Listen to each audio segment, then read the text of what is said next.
Joining us this week on the podcast is Alex Sterner. Alex is a strength coach and black belt in Brazilian Jiu-Jitsu who has helped countless athletes get stronger while doing the sport that they love. Throughout the episode, he dives into challenging narratives around training, giving people the benefit of the doubt on their opinions from years ago, and meeting athletes where they are at. Follow Alex on Instagram at alex.sterner and enjoy the episode. Before we hit the intro music, I wanted to introduce to you guys the Yoakum Strength Insider.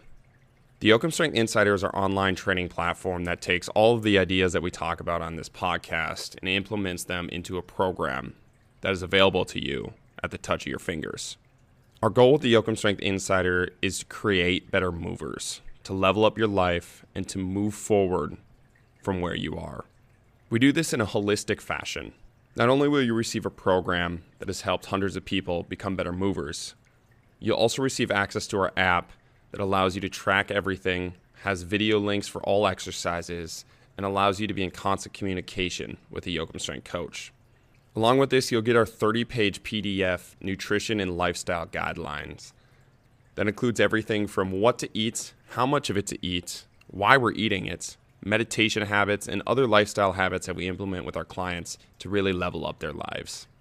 If you're interested in trying out one of these programs, use podcast 25 in the discount section right before you pay for 25% off your first program.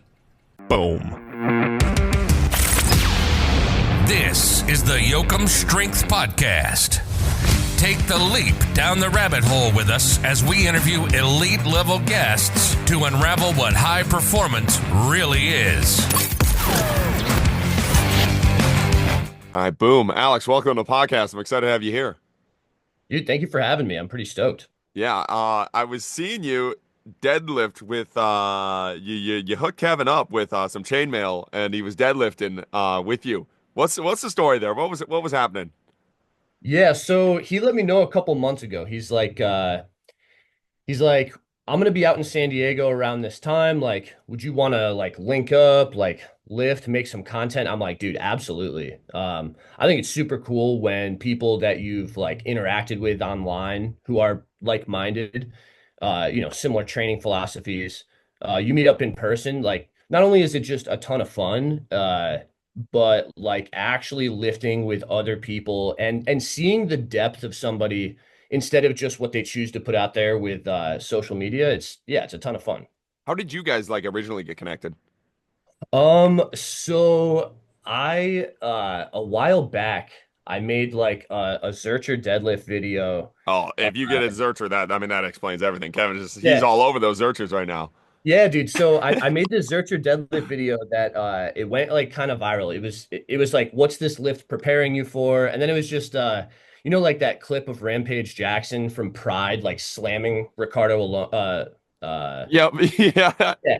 It's like a power bomb, right? So I did that and it blew up. And then he did one that was kind of similar. And like right after, someone tagged me in his post. And it was a similar concept. I was like, damn, went through his page. I was like, this dude's stuff is great. Yeah. And then we sort of like bounced back, ideas back and forth online.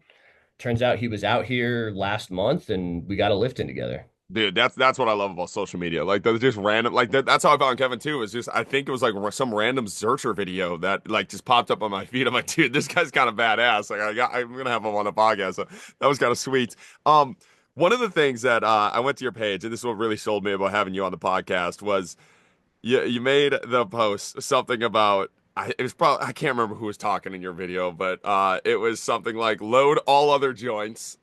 Good, strong, good for you, like common sense, load back, bad. And bro, I just laugh because I mean some of the stuff we say about the back is makes me want to jump off a bridge sometimes. Like it is, I mean, it's the McGill background, and I'm honestly reading this book, Sovereign Individual, right now, and it's talking about how back in the day he compares kind of like a bunch of old. Like, have you read that book by chance? No. Right, it's a pretty nerdy like.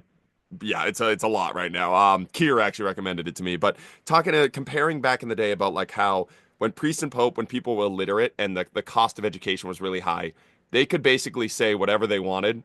And because they owned the press, they owned the media, they were the first access to it. anything they said went. And they talked about some wild shit these people were saying back in the day. And but and he kind of drew it forward into the age of information. This was written before social media, but he was predicting social media before social media ever happened. He's like, once the information and the ability to educate people becomes free access, there's going to be old tyrants that hold on to it like the popes held on to it back in the day. And I'm like, oh my God, dude, this is the most strength and conditioning thing of all time with the Boylism and the McGillism, where they had early access to this educational platform. They were early adopters. And now it's just like everybody else is wrong. You guys are stupid but it's like, no, like the cost of education, the cost to be able to get this information just went way down. You guys don't have you guys aren't the only people with access to it. And now we don't have to just say this just crazy shit. So I would love to know kind of your thoughts on how we train the spine. Obviously you're a BJJ coach, so that's kind of sick too, because like the wrestling world, I come from a big like wrestling town and wrestling background. And like you see it every day, man. It's like the things we are saying don't make fucking sense, right? That video that you're talking about, right? It just doesn't make sense. It's right in front of our eyes. Like, how did we get to the point in which we are saying things so confidently that don't make sense? And it just like it doesn't work with the eye test. It doesn't work with the pain test. Like there's so many athletes that I've had, myself included, that have came from that background, and it just doesn't work. It's like how why are we so stuck in that setting? And like why can't we open up to some of the things that you're talking about and other people are talking about? Yeah, man. I think obviously this is like multifaceted. And you definitely had the nail on the head with like, the old guard sort of like clinging to these beliefs.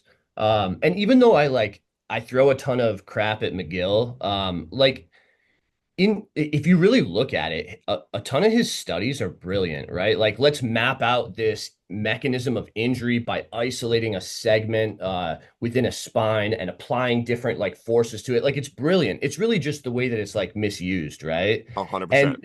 And I think this gets to like the root of the issue.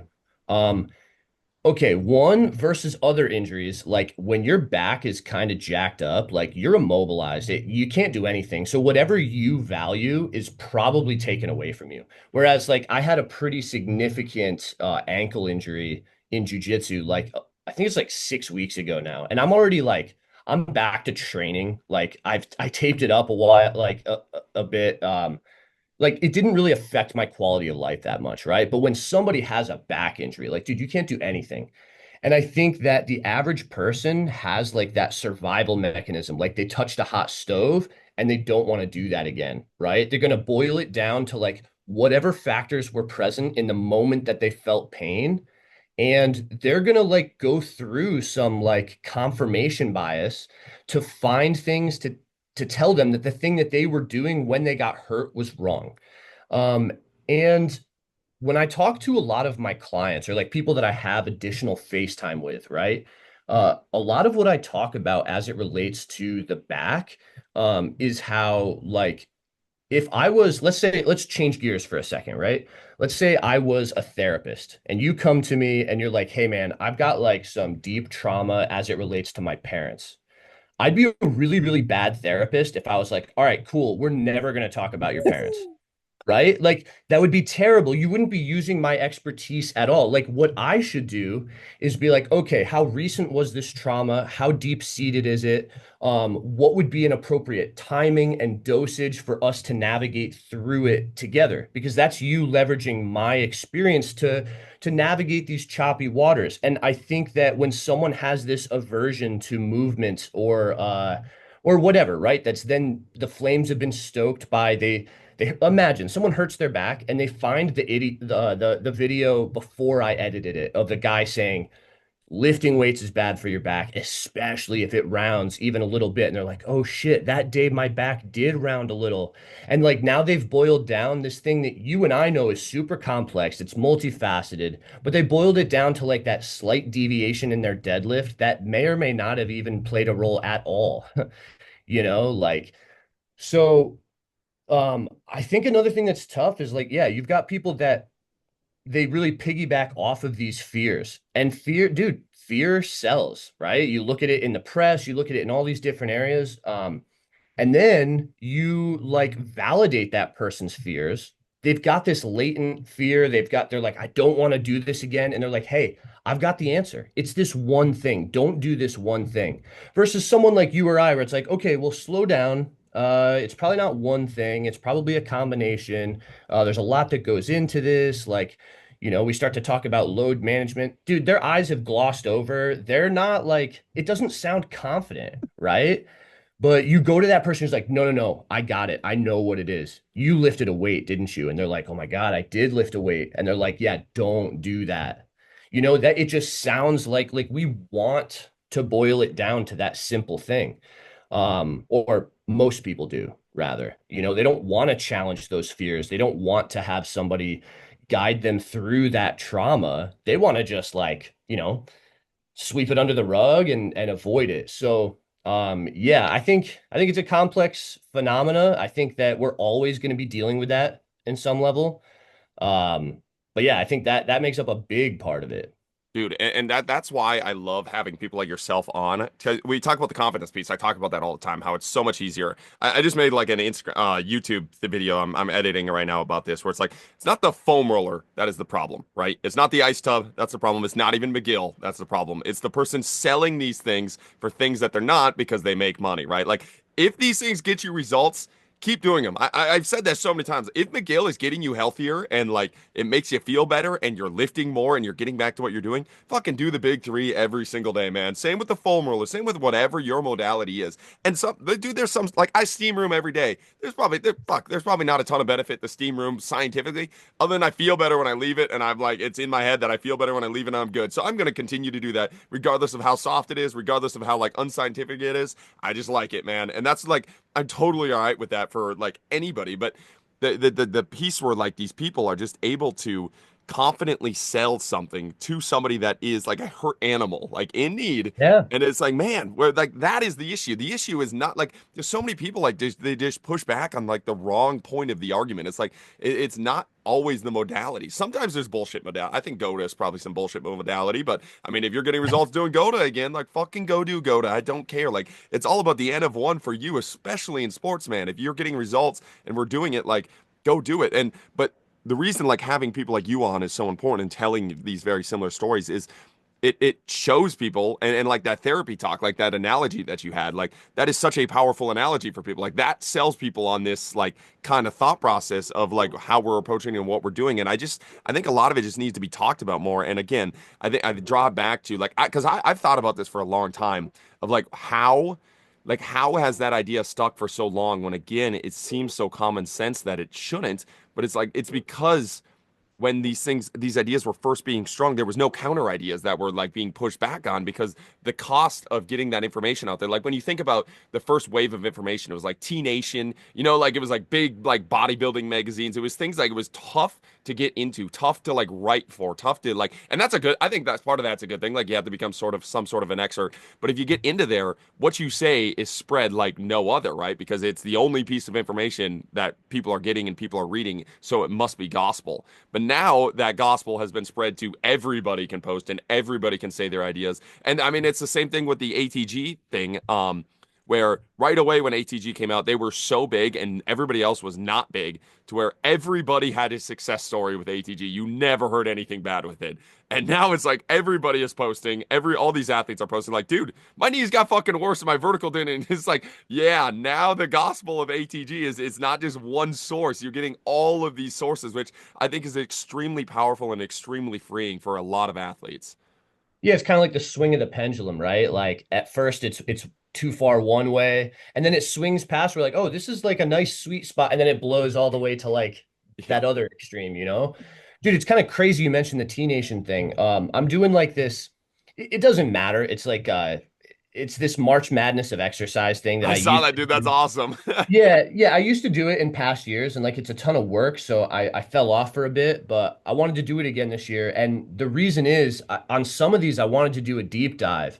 And so I'm preparing a bunch of like lore for some of these exercises, right? Because as we get further into it, I want to talk about the history of the exercise. I want to talk about like what it's useful for, etc. I want it to actually be like educational and not just like a popularity contest. But what's crazy is, I was doing a dive on face pulls and like how, Dude, I how forgot the about baseballs. I haven't, man. I used to be there was sorry to interrupt, but there was some T Nation article or DeFranco article on baseballs. So I did them every fucking day, and I haven't done them for so long. My shoulders feel away, but yeah, it's funny. Dude, so that when I was doing the deep dive, first off, I was like, okay, where did they start? They interestingly enough, were started in powerlifting, and Louis Simmons was a very vocal advocate for them. Granted, done a bit differently than how you see them performed often today, right? But um, but yeah, there was a T Nation article. I forget I could dig through my stuff and find the authors. It was a 2007 T Nation article that was actually like, I think it was the second most viewed article on their site ever. And yeah, in it, it was like it was totally an N equals one thing. Like one of those things where somebody who also happens to be a coach and a writer for T Nation did a ton of face pulls and their shoulder felt great. Like, dude, you have exercises like that, I'm sure. I have some that they're not, widely, it might not be like the overwhelming truth, but it totally served us at a point in time. And so we kind of like it. And and yeah, something like that just got spread as gospel because everyone wants that magic fix to their shoulder, right? They don't want it to be some complex thing where you're looking at the most mobile joint of the body and, all the different degrees of motion, the ways and angles you can load it from, et cetera, et cetera. They want, hey, do this one exercise, do a couple sets of this, nice and high reps.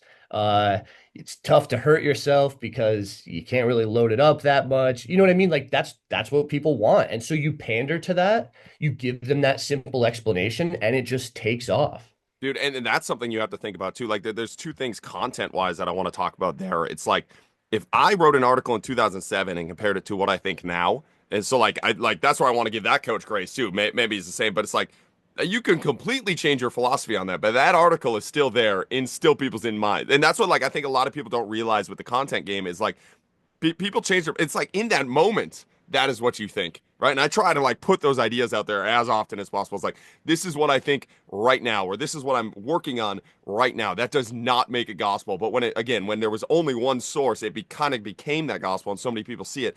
And then also, oh, what was the other point I was going to take that?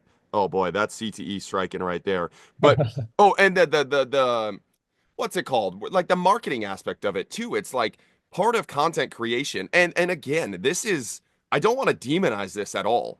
Because it's like part of the fun of making content is making it fun and making it creative and making it like not super fucking boring. So you can make exercises seem cooler than they are. And again, I think you can do that without like fucking like lying, right? Like you can do that, but it's just part of the content creation game. It's part of being a writer. Like every writer ever does it with their ideas. Like Nietzsche does it with his ideas. Like where you take an extreme, you take a thought, and you try to pull it as extreme as you can get it. I think it's a beautiful creative process.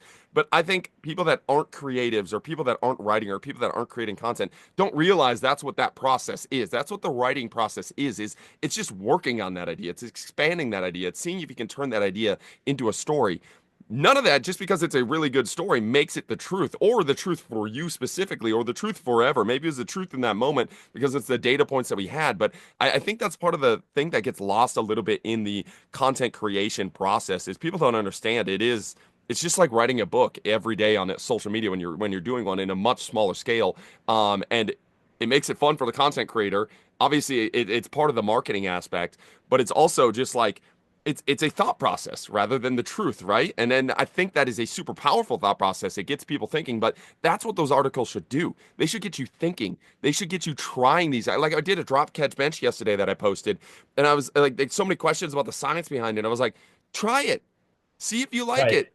What did you Right. get out of it? Like, tell me. Like, I don't want to tell you these answers. Like, what did you feel when you did this? Was it trash for you? Did it feel like shit for you? Don't do it, man. I want to see what you think. I just want to get people thinking, and I think especially a lot of people that are inclined to write and make content, that is a lot of their approaches. It's either getting themselves thinking or getting other people thinking rather than like spitting out the truth. For sure. I think, man, okay. A couple of points I want to jump off there. One, just as a quick aside, it kind of reminded me of I'm pretty sure I was watching It was a discussion between you and Angus, I want to say, where I don't remember if it was you or him, but was relating short form content to sort of like dating and was like, when you're trying to like, if you're chasing like the truth and you're really expanding on a ton of nuance in short form content, I don't remember who said it, but one of you was like, it's like trauma dumping Yeah, on the that was first. one of my thoughts. I had for a Yeah. while. Yeah. No, but it's so true, right? Like, and that doesn't mean we shouldn't explore those deeper topics. I think there's appropriate platforms for that. But yeah, short form, sometimes it's about just like initiating that spark, getting people thinking or sharing something in a way where it will actually spread, right? And then using other platforms to actually dive deeper. But then I want to jump to that point where you're talking about like, telling people to just try it. Man, I love it for content creators that are in good faith, right? People like you, from what I've seen, people like me. I think Kevin's a good example. I think Angus, Alec, Blennis, like there's a lot of really good people out there that you can tell are very much, even if something that they share initially looks like rage bait or clickbait or whatever, it's very much in good faith, and they are trying to help in a way. And the just try it thing is huge. But then you also have the other side of that coin where, like, I've been taking stabs at FP lately. I left that for a while, and then every once in a while I circle back to Old Reliable. And their whole thing is like, oh, you can't knock it until you've tried it. And I'm like, honestly, yeah, I can. Like, you know what I mean? There's that side of it too, where like we can't get so like tunnel visioned on like just trying it because like, dude, it's like the thing that they say where they're like, oh, okay, well, we get results. Dude, if the bar for like a training modality that's useful is getting results, dude, you get the human body to move and it's going to adapt. Like results is such like a low bar. You know what I mean? Like, dude, you start to train something, you get better at it, even if that is twirling around with like a kettlebell or an extra long cable column, like you will see improvement. What are we comparing it to? We're comparing it to nothing. And again, like some people dive way too hard into like, okay, I need a study or else I don't believe you that this is better, right? Like both ends can definitely go too far, right? There's like the people who just go by like what they've experienced and shut everything else out. And then there's also the ones that are like, I'm sorry, I'm not adding this to my mesocycle in 3 months unless I see some evidence that that handle is better on that exercise. It's like, bro, get out of here with that, you Dude, and know? that's something that I wanted to dive into you with you as well. It was one of my favorite posts of yours where it was talking about it was like your meme slide. I talked to you about this before we started recording the podcast, but it was this meme slide where it was like all these small factually correct kind of things, right? Like things that you could technically argue are correct. Small little details. Let's say it's like line of pole on a row, like certain attachments or certain ways that you're doing a tricep push down, right? Like technically, yes. Like you could say one is better than the other, or you can make an argument, not even one's better than the other, but one works, right? Like you make all these small arguments, but then so many people, and these are always I don't want to be mean, but a lot of times it's like the weakest, most untrained people, like are like, see, like I got all these like facts. It's like, yes, but you're weak, slow, hurt and not doing what you want to do. Like that should be a data point of like we are getting lost into small things and you're backing it up with things to like justify it. And a lot, dude, and then a lot of times comes down to that genetics argument. It's like, dude, I'm looking at you. I promise you're not even close to pushing your genetics, right? Like, you're not Oh even yeah. close. Like, that's not your argument. You cannot use that argument. If you're an Olympic athlete and you're like taking fourth and like, I will give you that argument. Like, you're reaching that top, but it's like, so many people just instantly, as soon as it's not working, it's like I'm doing everything right, but it's like no, like that's not the case there. And I just think it's like a cool like I just like the way that you put it, where it's like the small factual things can create large inaccuracies for your whole training philosophy if you get lost in the super small ones. Yeah, man. Dude, I think the V handle one is the best. Like, I don't know who started that. I know Paul Carter's really loud about it. And for whatever reason, he's got a group of very vocal followers who speak the same way he does, which like that's its own thing. But like Yeah, man. There was this one guy, he actually got into me. Well, I guess I commented first. It was on Threads, which sometimes, dude, for a while, that Threads algorithm, I don't know what was going on. It found the stuff that pissed me off, and it was like, It I'm was just just gonna keep throwing it in feeding your it to this feed. dude. Dude, it was too much. But yeah, there was this one guy, he'd interacted with me a few times. He was young, right? Like maybe 18, like exactly what you're talking about. Like he had a little bit of muscle, but this dude was not an advanced trainee for like in any scope and was very obviously parroting a lot of like Paul Carter stuff. And he made a post and it was like these things are killing your gains or something like that and showed a V handle. And I'm like, okay, could you even make the argument? Like, I get it, dude. Line of pull. Hey, honestly, dude, if I have a client that's like, hey, I'm not comfortable with this handle, can I use this one? But 10 times out of 10, I say yes, right? Like, I want to throw that out there first. I'm not going to go up to a client who says they're like, oh, I'm not comfortable with the V handle. And I'm like, well, actually, we probably can't quantify that. I'm like, dude, use the different one, right? But this guy's trying to say that it's killing your gains. I'm like, could you honestly make the argument that it would result in, I don't know, a 3% difference, right? And he's like, oh, dude, that like way more than 3%. And I'm like, how? Like you're getting so lost on this small detail. And like, here's my rebuttal to that. I'm sure, dude, it's like etched into my memory. You know that video of Arnold just going ham on that cable row, and he's got a V handle. Like, don't try to tell me that Arnold would be 3% bigger. His lats would be three, his upper back would be 3% bigger if he just didn't use the V handle. Like it's asinine. You know what I mean? It's just a ridiculous take. And sure, like if you that's like the N equals one. Like the broader somebody gets, yes, the more ridiculous it is to have a V handle. But you can't also claim that it's the same.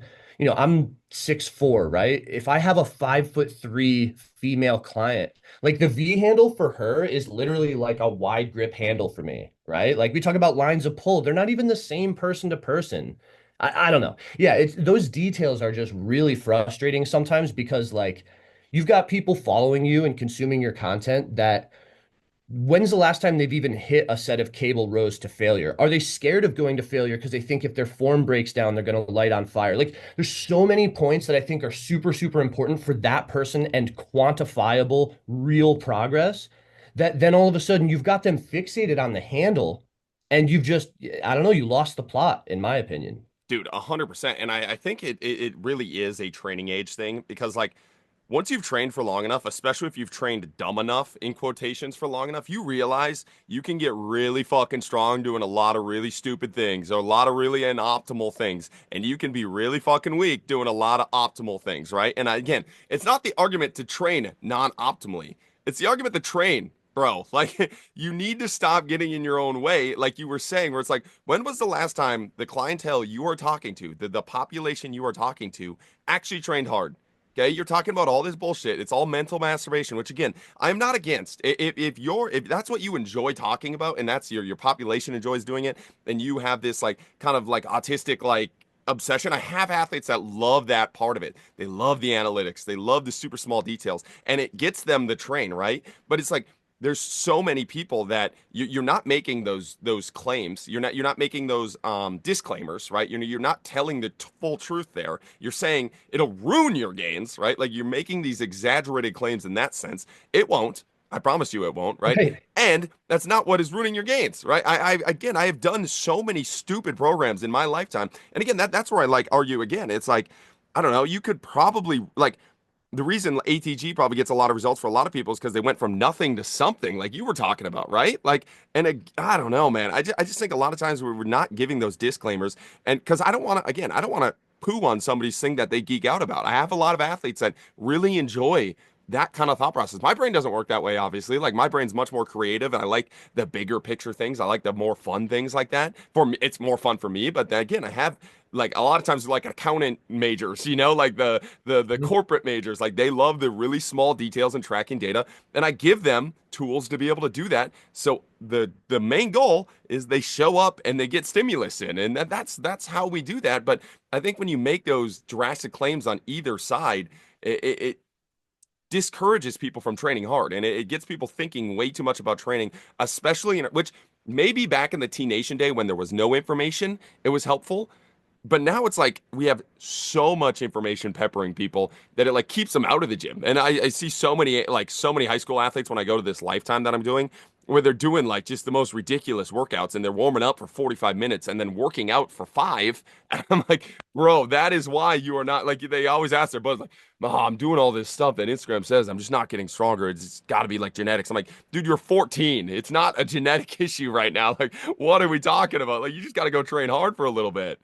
Yeah, and then you got that knuckle dragger that just walks over to the rack, like wearing the same clothes he walked in with, immediately gets under the bar, starts squatting, doesn't even, I don't even know if he can count his reps. You know what I mean? And that dude's getting stronger every single week. Like we don't have to overcomplicate it. I think what you mentioned about like ATG and like comparing it to nothing, it's kind of like when people get all like evangelical about their new carnivore diet or whatever. And it's like, all right, Betty, I know you lost some weight doing carnivore.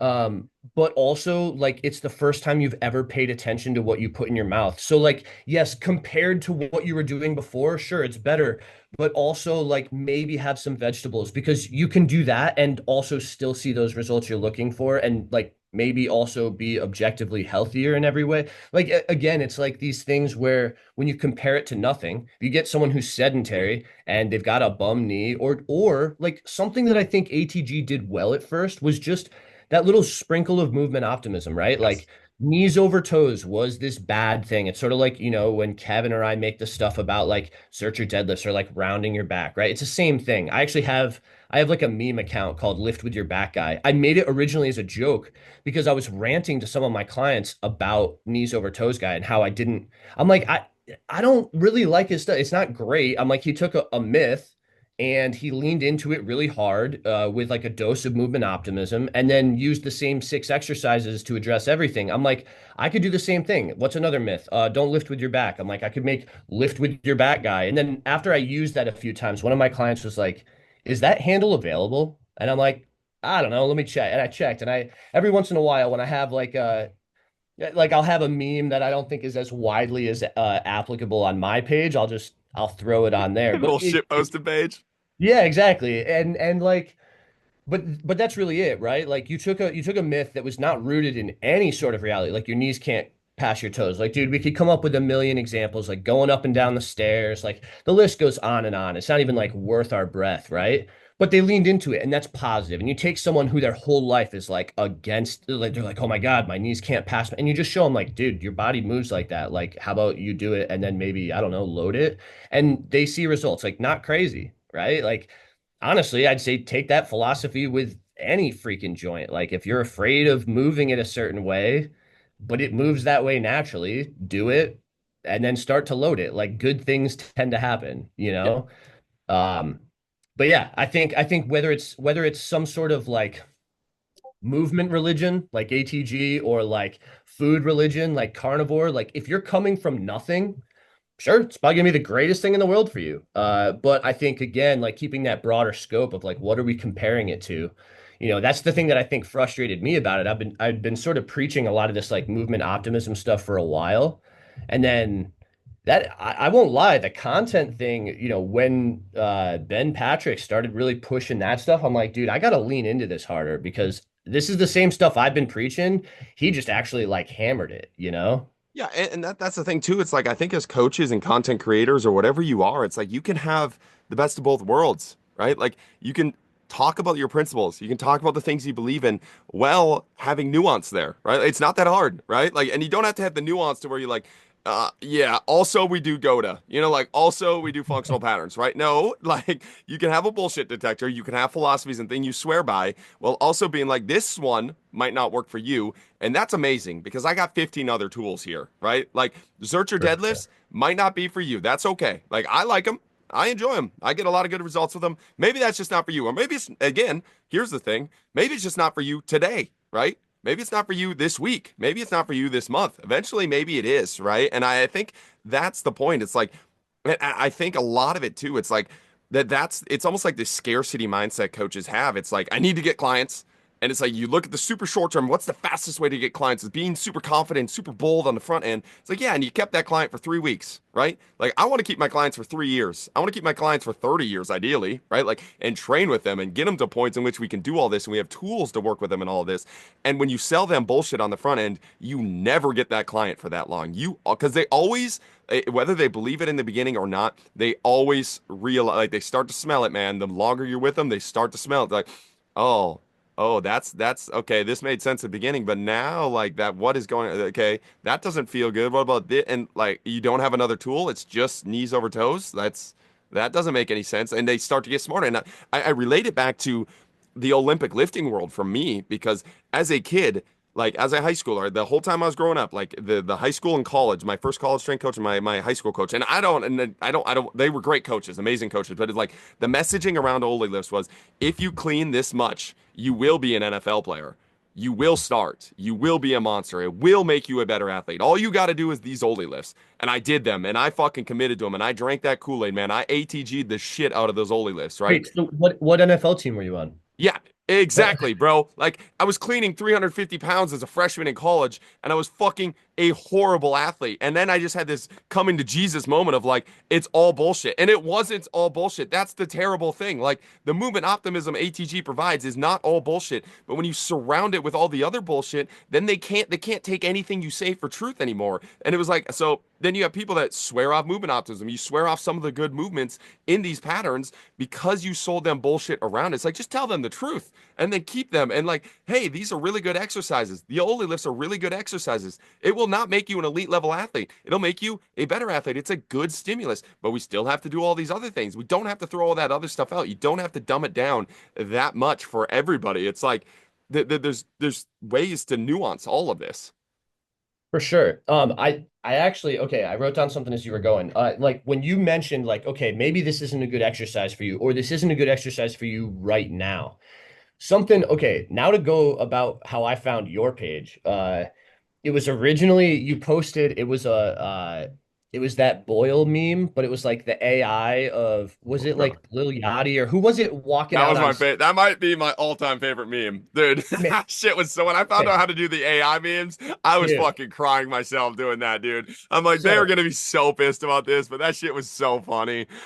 dude, so I found that, right? And like I've had my beef with Boyle for a while. But anyways, I saw that and I was just like, all right, check it off. This dude's good in my book, right? Like I saw that meme and I was like, there's no way that you and I disagree with more than we agree with. Like it's impossible, you know?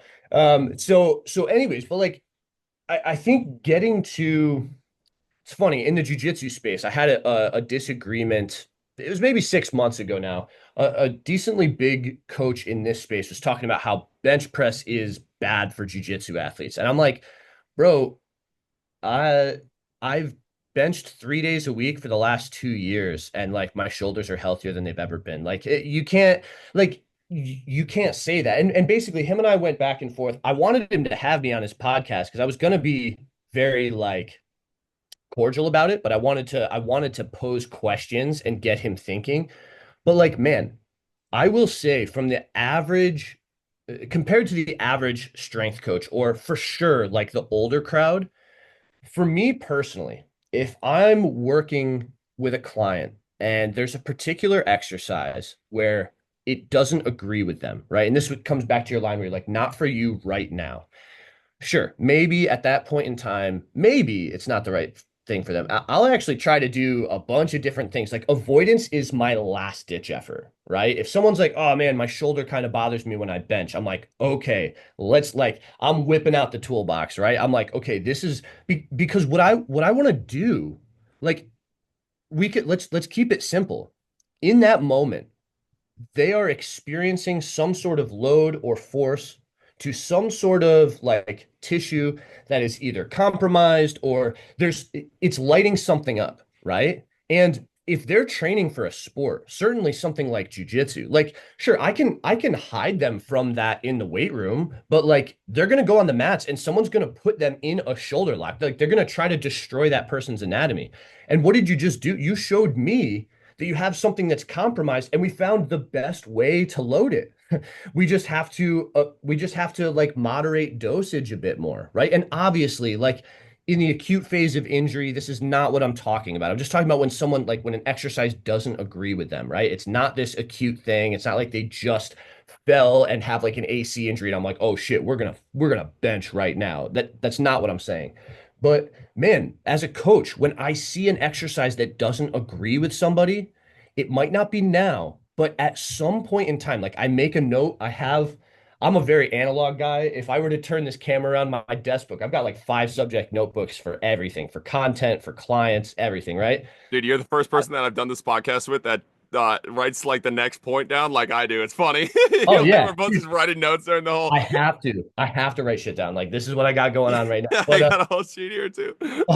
but but for that person, I make a note and like there will be a point in time where we are going to find an appropriate dosage for that exact exercise and we are going to try to problem solve to eliminate that issue. Like the thought that we can just avoid it and have it go away is honestly, it's a fantasy land to me, especially for athletes. Like if you're a bodybuilder, sure. Like, dude, if this exercise doesn't work for Jay Cutler, like, okay, dude, like you don't need, as long as you can still get the hypertrophy that you need elsewhere, cool, you can avoid it.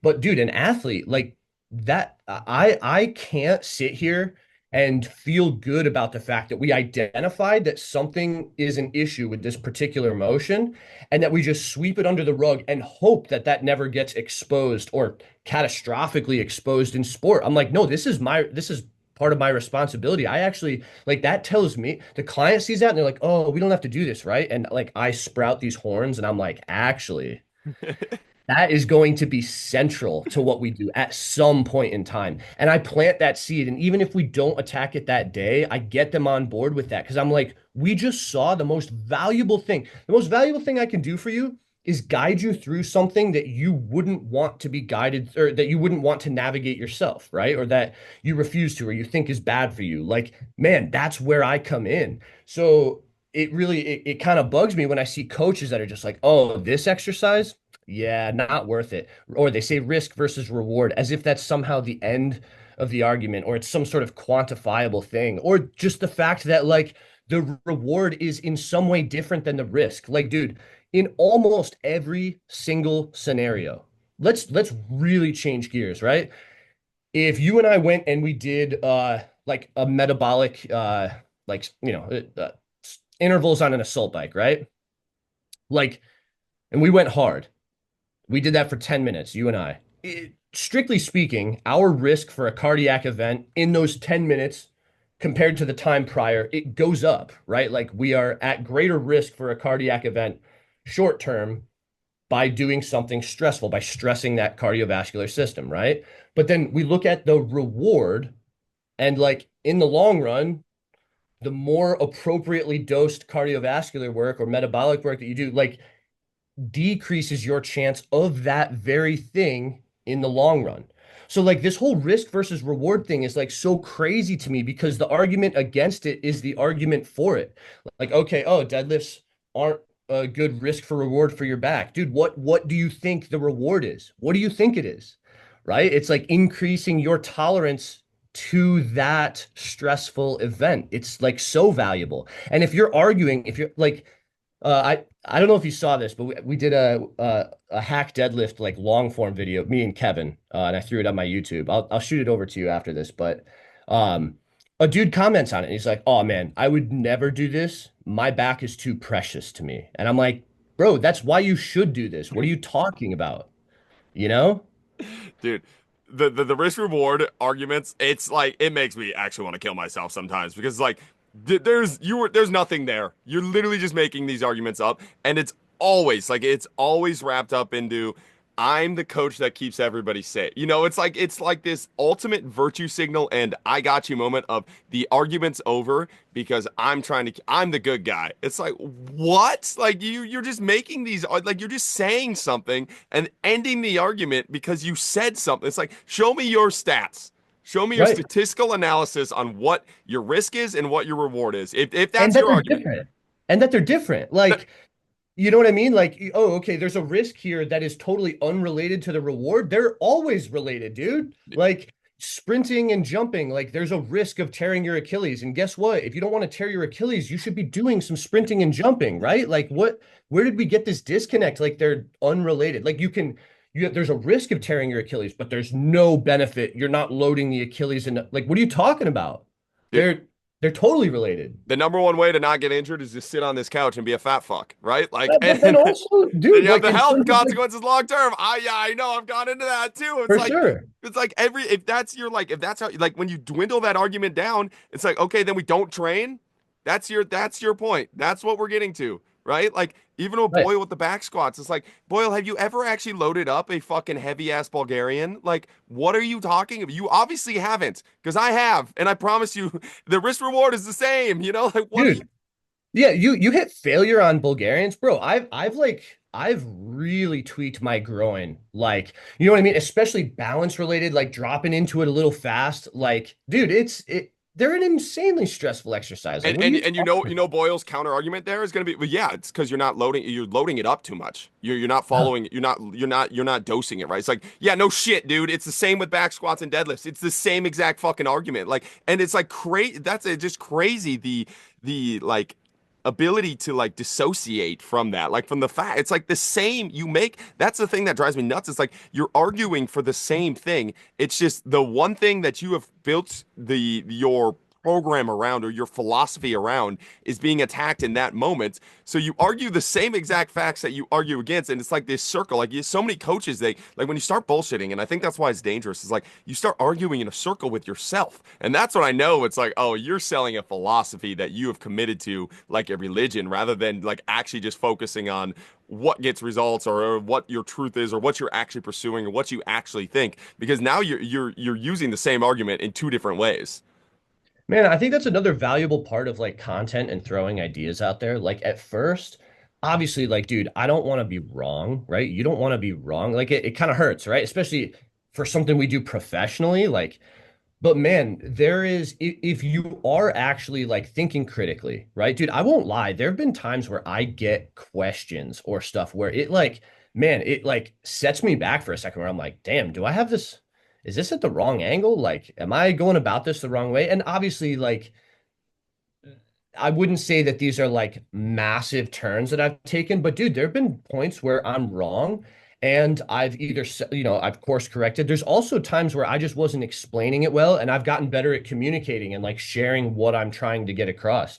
But I think there's value there. And because, you were talking about how like older stuff that you've shared or whatever, like you should sort of cringe at it or sometimes disagree with it or like the T Nation article that was written in 2007, like the author might think differently. Like, I think good coaches, that's very much the case. I do think there are some people where it's more like a religion, where that wouldn't be the case, where something that they wrote 10 years ago, they'd still stand by because they've gone through a process of like just brushing aside anything that challenges it and only like following that confirmation bias.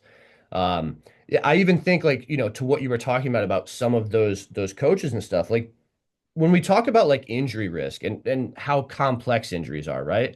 When people wear as like a badge of honor, like no one's ever gotten hurt training with me. It's like, dude, I mean, I either you train like two people at a time, like, two clients across your entire schedule, right? And like you do so little with them, or you're just not like pushing people. Like, dude, injuries happen doing anything intense or stressful. Injuries happen playing pickup basketball. Like, I watch I think a ton of like your warm-up games and stuff are super interesting. As I've gotten older as a coach, I've really valued how people package different things, how you keep different people engaged.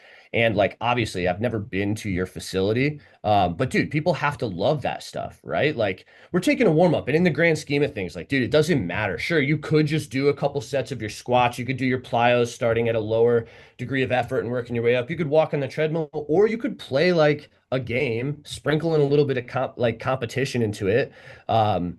And get people like really locked in and engaged off the bat. I think that's awesome. But like with that being said, you've got people being competitive and stuff. Like people are going to tweak things. It's not some badge of honor that no one's ever gotten hurt. Or there was another creator I saw, I made a post on this, it was almost a year ago now, about this guy who's viewed as a successful coach. And he talked about how he's never had an injury and he's like, in his early 40s. And I'm like, is that really a flex? I don't know. Like, I don't know if you're playing sports and you're doing stuff like that, like it's not even this bad thing, like injuries, pain, etc. They're a feature, not a bug. Dude, You it's know? also all bullshit. Like the Goda Yeah. guys say that all the time. And like there was like a 49er guy that was like he blew his Achilles out with that. Like he was training with Goda. Their whole thing is like, and they're like, everybody's like, hey dudes, like this is your athlete. You were parroting around for fucking 3 years. He just blew his Achilles out, and now you're still, and he's like, oh, he wasn't with us during that time. So you're saying the preparation that got him to his spot, like, and now so he just didn't get hurt. He didn't blow his Achilles out when you were with him in that moment. Like, so that doesn't count on your injury record. Like, what are we talking about? Like, that is not how any of this works. That is bullshit. For sure. And like, you've got these people talk, man, okay, so I don't know if you can see the jersey back there. Uh I'm a Jets fan. Love the Jets. And last year when Rodgers got hurt, I remember there was or 2 years ago, uh, I remember seeing like David Weck shared a video about how if he was working with him, he would have never tore his Achilles. And it's like, okay, first off, he was getting tackled. Like it was a contact injury. Like it's insane that you even think that, right? But like you really think if someone solved this whole injury phenomena, right? Like that dude's walking among us and his name's David Weck and he's just being held down by the like you don't think that somebody would recognize that and be like, holy shit, like literally no one ever gets hurt no matter how hard they play their sport or train with this guy. With the And like billions of dollars in that field. you don't think that like the $11 billion Dallas Cowboys would be like, oh shit, we're gonna grab this guy They and would hire you and yeah, pay you yeah. $10 million on spot. Dude, what are you talking? It's like insane to me. Actually, uh on a similar note, on one of my recent critiques of FP, Nowdy went all over my page, was like arguing with different people, arguing with me. At one point, he starts DMing me, right? And it was a crazy weird angle because he's like being all like friendly. Um, but at one point he sees that I'm a jujitsu black belt. He's like, "Oh, respect, blah blah blah." And I was like, "Do you train?" And he goes on this thing about how he loves martial arts, he studies the motions of martial arts, but he's not ready for full contact sparring because he has dysfunctions he needs to work out because he would get hurt otherwise. And I'm like, okay, like first off, a good faith argument with Nowdy. I'm like at home. I'd already had like a beer and I'm like, oh man, I'm taking advantage of this, right? I'm like, so I start talking to him and I'm like, okay, let's assume you're correct. Let's assume that these dysfunctions occur as you say they do, and you fixing them totally diminishes your chance of injury. I'm like, we're talking about jujitsu, dude. Like this other human is like attacking your anatomy. Like, what about the serendipitous nature of like a competitive sport and how injuries can just happen? I'm like, so is it worth putting off even training jujitsu at all simply because you have these dysfunctions in your movement that you need to fix? Like, aren't you just a dog chasing your own tail? Like, what? When are you going to be allowed to do your sport, bro? I don't know how old he is. He's got to be what, late 30s, early 40s by now, and you're still not. You're gatekeeping yourself from doing something that interests you. Like to me, that's so insane. And honestly, if it wasn't that lunatic that has like attacked our industry for so long, like I would feel bad for that person, right? Like you've convinced yourself that you have to do these tasks. Like you talk about side quests in a really cool way. Imagine where you were like, oh shit, my batting practice, everything else. No, no, no. Until I hit this side quest, everything on pause. I'm not going to learn these skills. The things that realistically, like, dude, why are we training? We're training so we can express our body in sport or whatever your endeavor is, right? Like Naudi says he has this interest in martial arts, yet you can't actually you can't express that interest. You can't have that childlike nature of like, oh shit, I'm gonna try this thing. right, dude? Like, remember, like, you ever watch a kid start to learn something? Like, it's so awesome. Like, they're curious, not because someone wants them to, but they're curious. And just that childlike wonder of like, I want to try this. Let me see how good, right? Like for lots of us by our age, that's gone. I tried it, dude. I keep that flame alive in me as best I can, right? If that means going off program and going ham, or like, when Kevin comes in town, like doing the most ridiculous shit with a barbell that we possibly can, I'm gonna do it, right? Because I never want that childlike wonder to go away. But dude, some people get so far. I don't know what things happened in his life, but he's getting to what, 40, whatever, and he still can't even initiate. He can't do the first act of that like wonder of just like, let's pick up a sport or a skill. Let's just do the thing, you know? And it's just crazy to me to like work yourself into that box. And then, just to wrap this up, of course, when I asked him that, he goes, well, I fully intend to live well past the age of 200 and get more athletic the entire time. He So I didn't have say plenty 200, of did he? time. Oh my God, dude, I will show you the DM. I kid you not. He was basically like all of these side things. My most fundamental goal is to live well past 200. And basically, since I'm going to be getting more athletic the whole time, I've got plenty of time to learn these silly sports. And I literally, that's the last text, the last message in our DM, because even me in full Joker mode, like, oh, let me entertain this guy and see what he can say. He said the most insane shit that He I out was insane you. I'm like, what do I say to this, dude? Bro, that is wild because that was gonna be okay. That answers my question because my thing was gonna be like, okay, that's the ultimate cop out.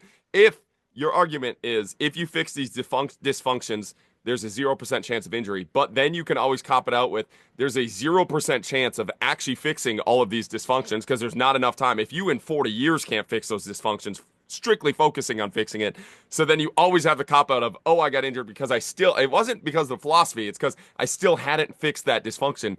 But then if he counters it with, I'm living to 200, so eventually I'm going to, I'm like, god damn, bro, he has had that shit wrapped up.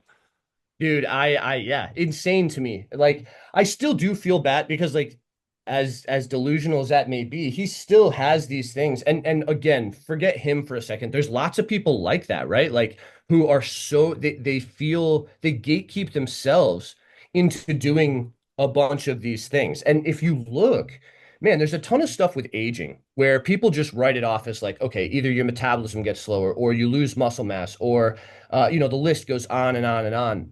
I really think, if you look at it's just correlational data, but if you look at people who maintain certain levels of fitness, they actually don't lose muscle at nearly that same rate. If people who maintain a certain number of steps or activity level, their metabolism doesn't slow down outside of like their non-exercise activity, right? Like those things decline together.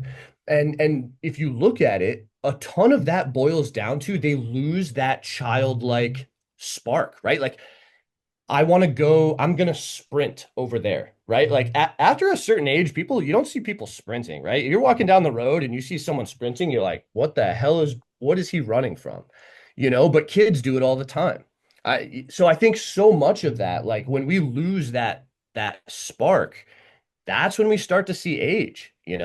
Dude, it's one of my biggest frustrations with the fear mongerment when it comes to movement is like you guys talk about all this risk reward, you talk about how safe you're keeping your athletes, like you're totally missing the big fucking point that like as a 28-year-old right now, I am seeing it so clearly of the difference in age, and this is at 28, the difference in age of me and people that are like approaching fitness in like playing and like they don't have these stories, they like these self-fulfilling prophecies they've told themselves, and the people that do, dude, it's 10 years already, and we're only 28. There are 28-year-olds that are in my friend group that they look like 38 years old. They have put on close to 50 pounds in the last 5 years since we've graduated college. Like it is wild, and it's because they were told they were going to get hurt in moving. That's told like all this stuff is dangerous. It's like, you know what's dangerous is putting on that 50 fucking pounds and now you can't move and now you feel like shit all day long, man. It's like, and it starts in this like, and that's where it's like I struggle to say it starts in this well-meaning way with these coaches because it's like look around, man. You can't be saying this stuff and say you're a well-intentioned coach. It's like you have to look at the 10-year impact of your words, not just the fucking 10-minute impact of your words, like getting them in your door and getting them signed up for your program. You have all of these people scared to fucking train past the age of when they don't have to train with you anymore because there's not a sport, and then they don't train because they're scared to do it by themselves. And the impact that has on these people is horrible. Dude, I mean, look at you, right? Like first off, you go to a coach, you're opening yourself up, like you want to learn, you're trying to take info in, right? So already whatever they say is way different than when you're just scrolling past and you see something on social media, right? But like look at your own story that you shared about how someone said to you at some point when you were opened up to them, they were like, hey, excel at these lifts and you will achieve what you want to in sport. And you ran with that. And like, was that harmful? I mean, it got you motivated as shit to train, right? But look at how you latched onto that. Imagine all of the people who open themselves to something and instead they get something along the lines of, oh, make sure your knees don't pass your toes there, right? Or whatever it might be. Oh, don't, man, that butt wink in your squat. Whoa, we got to fix that. Even just the way you say it, right? Like there's a level of trust there and they're letting info and if they notice that you're like alarmed about something, they're like, oh shit, I can't let that happen, you know? And I think a lot of people sort of lose track of that. They don't realize the weight of their words. And again, like the 10-year plan, like what happens when they latch onto that and hold on to that for, 5, 10 years? Where are they in 10 years? Because they held on to that one thing you said, you Yeah, know? dude. And this is like, and because like the Olympic lifting argument is like, that's a smaller one. Like you said, it still got me to train. And like, whatever, I stopped doing Olympic lifts for a little bit. The bad one is when I herniated my disc when I was 15, and all these people told me not to deadlift and not to squat. And I'm a very stubborn individual. I'm like, my parents raised me to be very individualistic, like think for myself, all these things. And I was told that, and I stopped deadlifting for fucking 4 years because of that. And that is coming from the most stubborn, and I was stubborn at 15. It wasn't like this, like, so this is somebody that doesn't accept information like that very openly already. Now you have a more compassionate person, a more open person that is like, and I think that's the way to live anyways. Like I'm trying to get myself more in those sense anyways, less stubborn, less in those ways. But like you get somebody that is just naturally like that. It took me 4 years and I'm an expert in the field. Not an expert in the field, but like I'm studying the field, right? I'm in this field. I'm living and breathing this field, and I still could not break out of those words. I still could not do it. It took me 4 years to do that. It's like you have somebody that's not super interested, not an expert in the field, not studying this stuff, doesn't live and breathe it. That's going to take 40 and more, less stubborn than me. It's going to take 40 years for those people to break out. And what do they look like by the end of that 40 years? That's the thing that really drives me insane. It's like you do not understand what you are saying, well-intentioned or not, when you say this stuff. For sure, man. And I think, I try to it's tough, like convincing people they're not broken or showing them that they're stronger than they think or whatever. It's kind of like a disheartening battle against these fearful narratives because, dude, the fear stuff, dude, it sells, it pushes like it's very visible, but I do think it's important because I also think, you look at that change that occurred in yourself, and I'm sure you've had certain athletes that are the same way. I for sure have clients that at one point they're super hesitant about the spine, or they even ask like during the first session, like they've seen my content and they're like, you're not gonna have me do that weird like deadlift that you guys do with your elbows, right? And I'm like, no, we're not gonna do that today. But already in my head, I'm like, oh shit, okay, this person has some trauma as it relates to their back, and man, I think it's really important because just like you could have that negative effect, man, sometimes you or I could be the person that turns that person's like 40 years of glass back prison into, you could cut it in half, or you could put a stop to it earlier. 100%. And that, dude, I think that is the most powerful thing you can do as a coach too. Like when I guarantee you've seen it too. Like when you get that athlete to flip that switch, they come in different that day, man. It's like something in them, like they like, oh, I am capable. And like when you give them enough data points to prove that they are capable, dude, it is the easiest thing in the world to coach those athletes after that point because they are like, they get it now. Dude, they've got that childlike wonder again, like, right? Like okay, having worked with kids and stuff, like I tell my clients this all the time, like, sometimes they're not sure, oh, can I go up and weight? Like, dude, if I'm teaching a kid how to lift weights, right? Insert whatever age you want.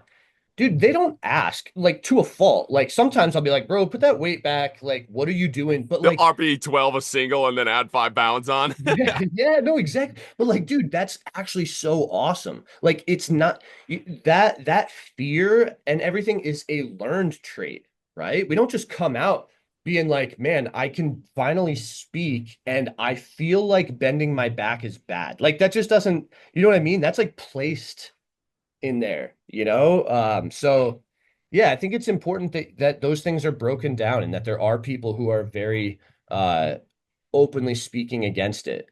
But dude, it's kind of crazy. Like I had a client tag me in this like right before we hopped on. There was like it was a meme on Facebook in some huge group, and it was like, oh, my back hurts from deadlifting, and then it's like their form deadlifting, and it's literally like a shrimp deadlifting, right? And dude, there's like 20,000 likes or something like that, and I'm like, man, I go into the comments, and it's just, dude, like there was one person being like, well, you know, it's actually not such a bad thing to round your back, but like all of the other like thousands of comments are just like people want to believe that. It's wild. Yeah, dude, it's probably, and we talk about this with Kevin too, but it's like it's the easiest answer, right? Like we always want to diminish it to the easiest thing to fix. It's like if I just fix the straightness of it, and I love Kevin's point too, where it's like, okay, now you fixed it, now you're doing 400 pounds less than you were doing before. Of course, like Will Rattel actually just made a made a YouTube video on this where he deadlifted 675 for 5 reps. Fucking insane, bro. He went to basketball that night. He was telling his like buddy basketball player, he's like, dude, my back is sore today. And his buddy goes, yeah, it's because you lift with a belt. And Will goes, no, dumbass. It's because I deadlifted 675 for 5. Like, what are you talking about? It is wild. It is, man. It's kind of insane. And like just the brazen like confidence. Like, no, it's your belt, dude. Imagine telling Will that, bro. Imagine. I'm like, dude, that is how you get ate. Like, Will will actually eat you. Seriously, dude. Honestly, like he's one of those people.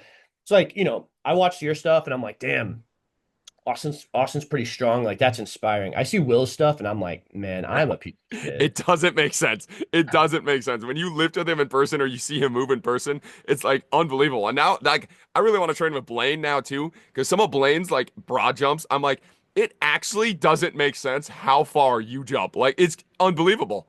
Dude, it's dumb. I like, man, sometimes, you know, you do the regular cope, right? Like I see someone lifting or whatever, and I'm like, pfft. But dude, I'm more explosive than that guy. He's slow. And then I see someone like Will, and I'm like, dude, I don't have anything. He's more jacked. He's fucking more explosive. He jumps higher, he runs faster, and then he's deadlifting 675 or 5. Like, fuck me. Yeah. Dude, disheartening. My God. Well, dude, I wanna say thank you for coming on, dude. This was an hour and 5 minutes of just straight rants, and this was fucking awesome. I appreciate it. Hell yeah, dude. I appreciate you having me on. Yeah, and like anytime you want to, I'd be happy to run it back. Dude, we are absolutely doing one with you and Kev. That would be sick. That'd be such a dope podcast. Let's do it. Shit talking the whole time. That'd be dope. Hell yeah. Hell yeah. Appreciate you guys watching. Keep chopping wood. Thank you for listening. Join us next week as we dive down another rabbit hole. If you enjoyed the show, don't forget to like, subscribe, and leave a 5-star rating. Follow us on Instagram at Austin Yoakum to stay updated on future podcast guests. Keep chopping wood.